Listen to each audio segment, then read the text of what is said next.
मेरा नाम इंद्र कुमार सिंह है। हम प्रयागराज से हैं। प्रयागराज से चल करके पिछले 17 जुलाई को निकले थे और आज है 7 अगस्त। 21 दिन हो गए जब हम पैदल चल करके आप लोगों के बीच में जगह जगह पहुंच रहे हैं। इस पहुंचने का रीज़न है, कारण है, वो कारण है कि हमारे बीच वृक्षों की संख्या कम हो गई है।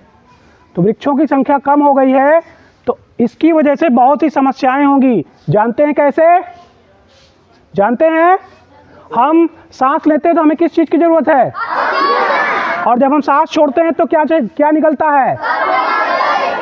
अभी हालात ऐसे हैं कि देश भर में लगभग 100 करोड़ वृक्षों की ज़रूरत है, पौधों की नहीं, वृक्षों की ज़रूरत है, तब हमें पर्याप्त ऑक्सीजन मिल पाएगी।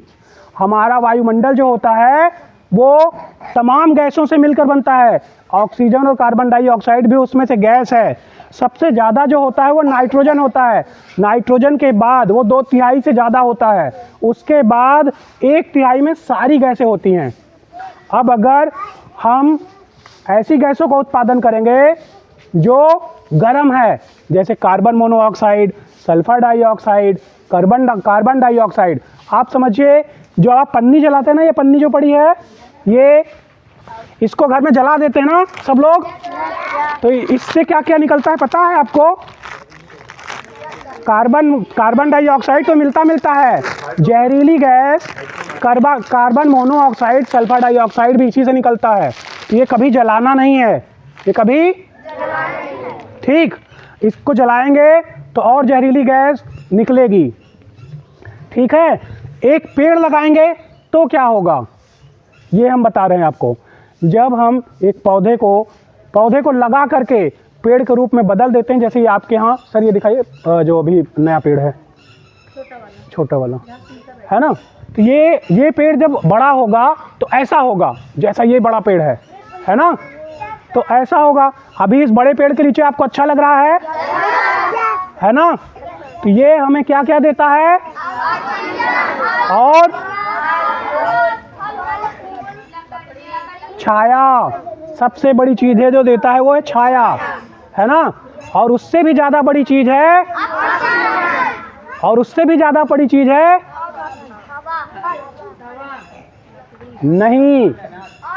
नहीं, अगर हम आपके घर में आएं और भोजन करें तो हम बदले में आपको क्या देंगे?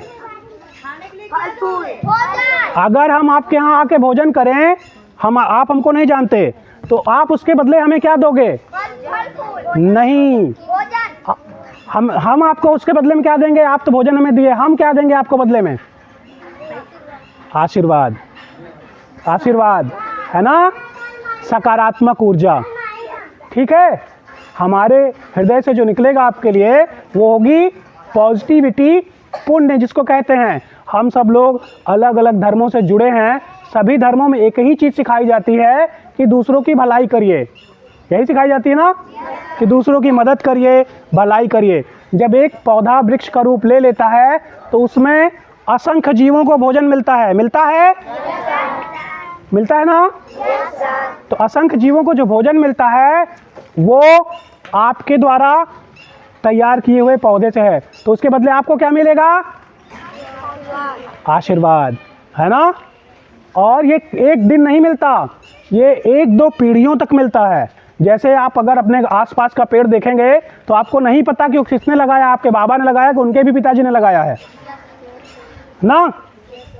तो जिन्होंने भी लगाया है उसका पुण्य प्रताप, उसका सकारात्मक ऊर्जा हमारे परिवार को मिलता रहता है। तो इसलिए हमें आने वाली पीढ़ियों के लिए इस दृष्टि से भी पेड़ लगाना है, अपने लिए पेड़ लगाना है। अगर पेड़ कम हो गए तो ऑक्सीजन मिलेगी? तो आप लगाएंगे, कैसे लगाएंगे ये हम बता रहे हैं। आपको पेड़ ढूंढने की जरूरत नहीं है। ये क्या है? बीज, हर तरह का बीज हर जगह उपलब्ध है ना। कटहल का बीज, महुए का बीज, आम का बीज, ये सब घर में सहजता से मिल जाते हैं। ये जो पन्नी है ना, इसमें मिट्टी डालिए, ये बीज इसमें मिट्टी में ऐसे डालिए, हल्का सा पानी डाल दीजिए, ये बीज 6 महीने में 6 महीने में इतना बड़ा हो जाएगा कि आप इसको कहीं भी लगा सकते हैं। अपने बर्थडे में हमारे बीच जो हमारे स्मृति शेष हैं, पूर्वज हमारे, उनके स्मृति दिवस पर, जैसे हाँ स्मृति दिवस के बारे में बताएं, जैसे गांधी जी का स्मृति दिवस होता है ना, नेहरू जी का स्मृति दिवस होता है, सरदार पटेल का स्मृति दिवस होता है, और भी तमाम हमारे महापुरुषों का स्मृति दिवस होता है ना। उस दिन भी लगा सकते हैं, 15 अगस्त, 26 जनवरी या किसी फेस्टिवल में भी लगा सकते हैं। तो हम ये कर सकते हैं। एक और काम है हम जो कर सकते हैं, वो है गेंदे का फूल। देखा है? तो गेंदे का फूल खुद में बीज होता है ना। तो हमारे घर में अगर कहीं सूखा रखा है तो हम जब निकले कहीं जा रहे, जैसे स्कूल आ रहे हैं पैदल, तो सड़क के किनारे किनारे इस मौसम में छोड़ दें तो अपने आप जम आएगा। जमने के बाद वो ऐसा पौधा है जिसको बकरी खा ले फिर भी तैयार हो जाता है, फिर भी। तो आपके जो सड़क के किनारे किनारे गंदगी दिखती है, अगर फूल दिखे तो कैसा लगेगा? और आपके द्वारा प्रकृति के प्रति योगदान भी हो जाएगा। ये पर्यावरण की बातें थी। अभी है आप कैसे अपने आसपास के परिवेश को अच्छा रखोगे। जैसे अभी यहाँ पन्नी गिरी हुई थी, तमाम और गिरा हुआ है, अच्छा लगता है? ये एक ऐसा कचरा है जो हजारों साल नष्ट नहीं होता, पता है आपको? हजारों साल जहाँ चला गया, आप देखते हैं नालियों में पड़ा है तो नाली का में पानी भर जाता ना। तो इस पानी भरने के सिस्टम में आपको क्या मिलेगा? आपको मिलेगा मच्छर, बीमारियां। चाहिए? तब क्या करेंगे? इसको इकट्ठा करेंगे, कहीं फेंकेंगे नहीं, इकट्ठा करेंगे। चाहे बॉटल हो, चाहे किसी तरह की पन्नी हो, उसको इकट्ठा करके जो इसके सामग्री के बदले दूसरी सामग्री दे जाते हैं। हमारे ऐसे भाई जो कबाड़ का काम करते ना, उनको दे देंगे निःशुल्क, या उनसे कुछ पैसे ले लेंगे। तो अगर आप पैसे लेने की दृष्टि से देखते तो मेरा ख्याल है हर परिवार में कम से कम 100 रुपये से अधिक 5,000 रुपये तक का सालाना बचत है इस प्लास्टिक से। पता है?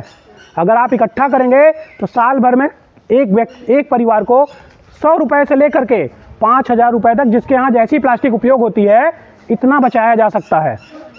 दूध का पैकेट हुआ, दवाओं का पैकेट हुआ, ये सब रिसाइकलेबल हैं। जो छोटी पन्नी है वो बैन है, ये रिसाइकलेबल है। अगर नहीं लेता है कबाड़ वाला तो फ्री में दे दीजिए। ठीक, हम जगह जगह घूम रहे हैं, हम डीएम साहब से इसकी बात करेंगे, आगे हो सकता है मुख्यमंत्री जी से भी बात करें कि ये भी पन्नी जो पन्नी 50 माइक्रोन से ऊपर है, ये भी रिसाइकलेबल हो, क्योंकि ये हमारे आसपास का वातावरण खराब कर रही। खेतों में चली जाती है तो वहाँ कोई पौधा जमेगा नहीं, जमेगा चाहे जैसा पौधा हो, कुछ दिन हरा रहता है। जब तक वो हरा रहता है, अपने भोजन बनाने की प्रक्रिया में कार्बन डाइऑक्साइड लेता है और ऑक्सीजन। ठीक, कैसा भी हो, अभी जो धान लगा है, इसके बाद जो गेहूं लगेगा या अन्य फसल, वो सब ये काम करते ना। तो अगर हम वहाँ पे ये छोड़ देंगे तो जमेंगे। इसलिए यदि आप जो परिवार खेतों से जुड़ा हो, वो अपने खेतों में कभी कभी जा करके जो दवाओं की पैकेट है, जो बॉटल्स हैं, जो बीज के पैकेट्स हैं, अगर आपके खेतों में पड़े हैं तो उसको क्या करेंगे? निकाल कर इकट्ठा कर लेंगे। ठीक है, खेतों में हटा लेंगे। करेंगे ना आप लोग? हमेशा याद रखिएगा, हम एक बार ही चल के आपके पास आ पाते हैं, बार बार नहीं। बताएं। तो आपको क्या करना है, मेरी ये बात जो आज आप सुन रहे हैं, जीवन भर अनुकरण करना है।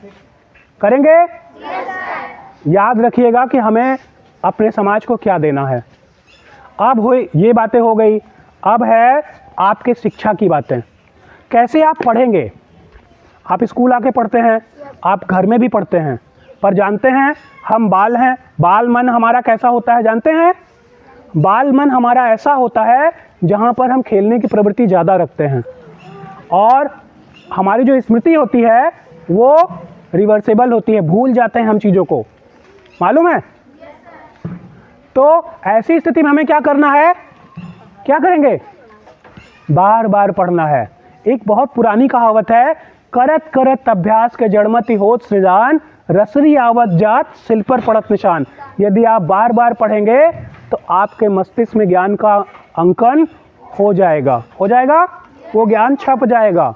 एक किताब ज़्यादा से ज़्यादा 10-12 चैप्टर होते हैं, अगर आप घर पे डेली पढ़ें तो 1 महीने में पूरी पुस्तक पढ़ सकते हैं, रीडिंग कर सकते हैं। मतलब साल भर में कम से कम 8 बार 10 बार जरूर पढ़ सकते हैं। 8 बार 10 बार आपने पढ़ा, 1-2 बार विद्यालय से सहयोग मिला, 1-2 बार आपके अभिभावकों से सहयोग मिला, आपको ज्ञान छप जाएगा, नहीं छप जाएगा? और पता है हमारे सरकारी स्कूल की गुणवत्ता पता है आपको? उच्च मानदंडों से शिक्षा प्राप्त शिक्षक ही यहाँ पढ़ाते हैं। बाकी जो कॉन्वेंटों में आप देखते हैं ना, गांव-गांव में जो छोटे छोटे स्कूल खुले हैं, कोई 10 पास बच्चा होता है, कोई 10 बार, आप में से ही कोई जो आप बड़े होंगे 10 पास कर लेंगे, इंटर पास कर लेंगे, तो हो सकता है उन स्कूलों में पढ़ाने लगे। सैलरी भी बहुत नहीं होती, घर चलाना भी मुश्किल होता है। हाँ, तो आप उनसे ये उम्मीद नहीं कर सकते कि बहुत अच्छा पढ़ाएंगे। हम कई चीज़ें बोर्ड पे साबित भी करते हैं, दिखाते भी हैं। जैसे भाग, ऐसा भाग जिसमें 0 लगाना पड़े, नहीं कर पाते। ऐसा नहीं कि कर लेते हैं, चाहे वो किसी भी कॉन्वेंट में पढ़े हों,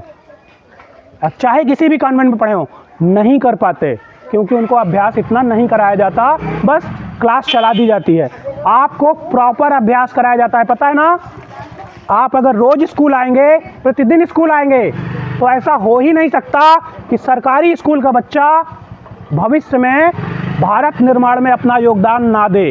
हमारे जितनी भी महापुरुष हैं, मालूम है, चाहे अब्दुल कलाम जी ही क्यों ना हो, सब सरकारी स्कूल से पढ़ करके आए हैं, मालूम ना? तो आप अगर यहाँ पढ़ रहे हैं तो रेगुलर आएंगे, रोज पढ़ेंगे, तो निश्चित रूप से भारत के निर्माण में आपका योगदान महत्वपूर्ण होगा। रोज आएंगे, पढ़ेंगे, अपने छोटे भाई बहनों को जो पढ़ना चाहते हैं यहाँ लाके नाम लिखवा दीजिए। थोड़ी सी प्रॉब्लम है, वो क्या है कि हम 4 साल के बच्चों को एडमिशन नहीं दे पाते, पता है ना? तो आप आंगनवाड़ी में डाल दीजिए, खुद पढ़ाइए, खुद उनको अक्षर का ज्ञान दीजिए। आप सबको ज्ञान है ना?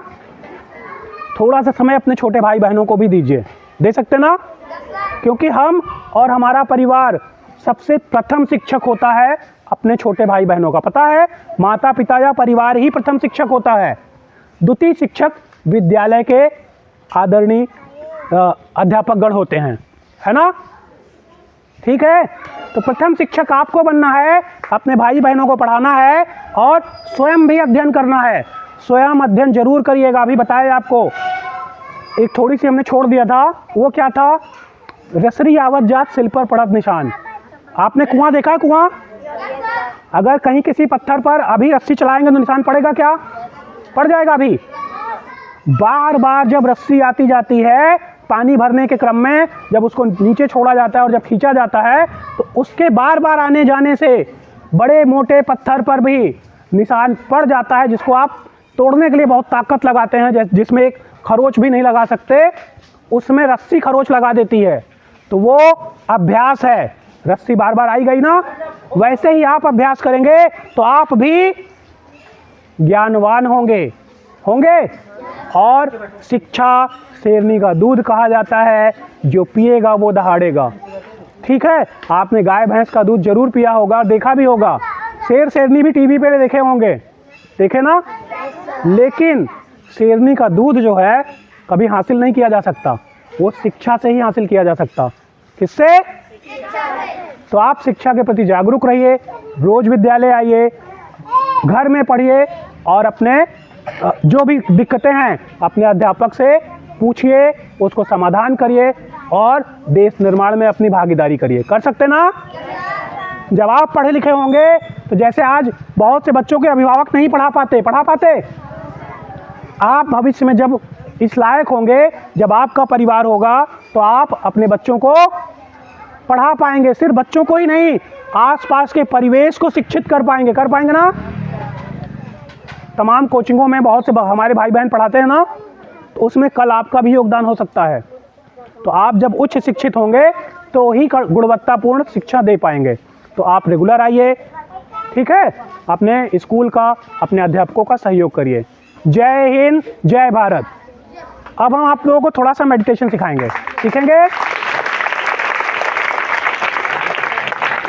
आप विद्यालय में तमाम एक्सरसाइज डेली करते हैं, आज हम सरल तरीके से आपको एक मेडिटेशन सिखाते हैं जो कैसे भी कर सकते हैं। ये थोड़ा सा आप लोग भी इसको समझिएगा, क्योंकि मेडिटेशन को जो देखा गया है वो अध्यात्म से जोड़ा गया है, एक्चुअली हमारे शरीर के लिए है। अध्यात्म, ईश्वर जो कई कहाँ है किसी को नहीं पता, हम केवल कहाँ हैं, मिल्की वे में। ऐसा ना जाने कितने मिल्की वे हैं, हम कभी खोज नहीं सकते। तो हमें स्वयं को संभाल ले, यही बहुत है। तो आप लोगों को मेडिटेशन सिखाएंगे, 2-4 मिनट लेंगे ना, देंगे। मेडिटेशन के लिए ज़रूरी नहीं है कि हम स्नान किए हों, वैसे स्नान करके स्वच्छ शरीर से सबसे अच्छा